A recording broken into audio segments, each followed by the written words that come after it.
कबीर याने आगामी निवडणुकीत तिकीट मिळावं म्हणून हे दबावाचं राजकारण केलं असलं तरी गरज असेपर्यंत ममता बॅनर्जी यांनी केलेल्या लांगुल चालनाच्या राजकारणामुळे हुमायूसारखा आमदार आज त्यांच्या डोक्यावर येऊन बसलाय।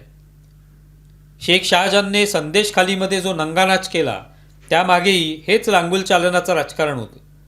आज हुमायूसारखा आमदार ममता बॅनर्जी आता निवडूनच येणार नाहीत, त्यांना माजी मुख्यमंत्री व्हावं लागेल असं म्हणू लागलेलं आहे। याचा अर्थ हाच आहे की लांगुल चालनामुळे सोकावलेला हुमायूं यांच्यासारखा नेता हे नंतर आपल्या अवास्तव मागण्या नेत्यांसमोर करू लागतो।